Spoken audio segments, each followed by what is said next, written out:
जाएगा। ठीक है, प्राकृतिक संख्या क्या होती है? Real number. 1 से 100 तक की गिनती को हम क्या कहते हैं? प्राकृतिक संख्या। जैसे 1 2 3 4 5 6 7 8 आगे बढ़ता चला जाएगा। अब आते हैं पूर्ण संख्या। किस कहते हैं? अगर हम प्राकृतिक संख्या में 0 मिला देंगे, क्या मिला देंगे? 0। प्राकृतिक संख्या में हम ये 0 मिला देंगे तो कौन सी संख्या बन जाती है? वो पूर्ण संख्या। कौन संख्या मिलेगी? अब आते हैं पूर्णांक संख्या। ये तो पूर्ण संख्या था ना, अब क्या आते हैं? पूर्णांक। पूर्णांक क्या होता है? प्राकृतिक संख्या में, ये जो प्राकृतिक संख्या है यहाँ से 1 से लेके ना, प्राकृतिक संख्या में 0 और ऋणात्मक, ये माइनस में है ना, इसको ऋणात्मक बोलते हैं। प्राकृतिक संख्या में 0 और ऋणात्मक संख्याओं को मिलाने पर क्या बन जाता है? पूर्णांक संख्या बन जाता है। क्या बन जाता है? पूर्णांक संख्या बनता है। प्राकृतिक संख्याओं में 0 और ऋणात्मक मिला देने से वो कौन सी संख्या बन जाएगी? पूर्णांक संख्या बन जाएगी। अब आता है सम संख्या। क्या गया? सम संख्या। सम संख्या उसको कहते हैं जिसमें 2 से भाग जाने पर पूरा पूरा कटे और 0 बचे। शेषफल में क्या बचे? 0 बचना चाहिए। सम संख्या क्या है? जिसमें 2 से भाग चला जाएगा वो क्या कहलाएगा? सम संख्या। जैसे 2 में 2 से भाग देंगे, कट जाएगा नहीं कट जाएगा? 2 एकम 2, 2 से 4 में भाग देंगे, कटेगा नहीं कटेगा? अब आते हैं विषम संख्या। क्या आते हैं? विषम। अब ऐसी संख्याएं जिसमें 2 से भाग न जाए, जिसमें 2 से भाग न जाए। सम में 2 से 3 में 2 से भाग देंगे तो जाएगा? 2 एकम 2, 1 से बच गया ना। 5 में देंगे तो बचेगा ना 1 से 2 दूनी 4 बच गया ना। 7 में भी देंगे तो भी बचेगा, 9 में देंगे तो भी बचेगा।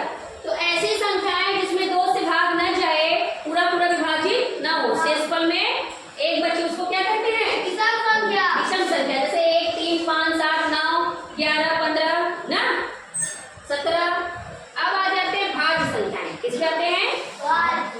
भाज्य संख्याएं वही संख्याएं होती हैं जिसके 2 से अधिक गुणनखंड हो। इसके 2 से अधिक गुणनखंड मतलब समझ रहे हो? जैसे हमारा 4 है, वो किससे किससे कटेगा? 2 से। पहले तो 1 से कटेगा, 1 से सब कटेंगे। 1 से कटा, 4 से कटा, फिर किससे कटेगा? 2 से। तो 2 से अधिक इसके गुणनखंड हुए ही नहीं। 6 का देखो किससे किससे कटेगा? 1 से, 2 से, 3 से और 6 से। सबसे बड़ा इसका गुणनखंड क्या है? 6 स्वयं है। और सबसे छोटा गुणनखंड क्या है? 1 है। और बीच की संख्या तो है ही।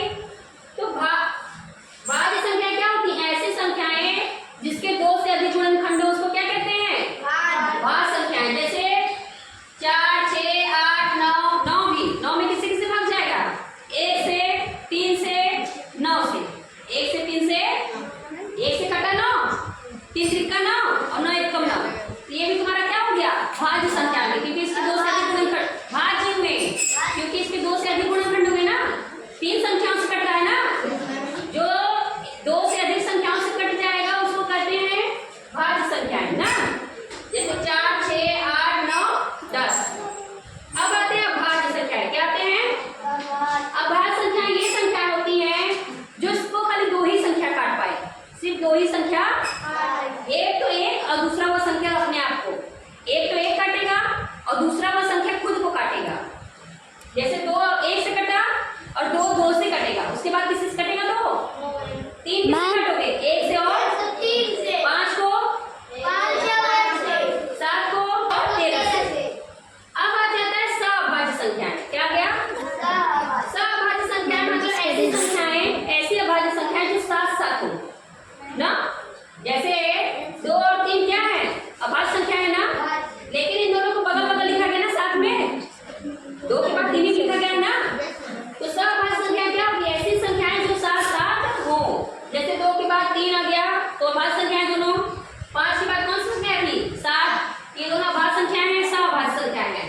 11 और 13 क्या है? सअभाज्य संख्याएं, माने उसके बाद उसकी गिनती आनी चाहिए। अब आ जाओ परिमेय संख्याएं। क्या है? परिमेय संख्याएं वो संख्याएं होती है ना जिसको P/Q के फॉर्म में लिख सकते हैं। P/Q के फॉर्म में लिख सकते हैं। जैसे भिन्न के रूप में। किसमें? परिमेय संख्या किसको कहते हैं? परिमेय संख्या उन संख्याओं को कहते हैं जिसको भिन्न के रूप में लिख लेंगे ना। जैसे 4 करड़े में है तो उसको निकाल दोगे 2 होगा, इसका वर्गमूल करोगे कितना बचेगा? 2। 2 इसका बचेगा तो 2/1 हो जाएगा कि नहीं? इसी संख्या के नीचे कुछ नहीं होता तो हम 1 मानते हैं ना। 7/5 है, भिन्न के रूप में है ये पहले से। 9 का भी हो जाएगा, 16 भी 4 से कट जाएगा ना।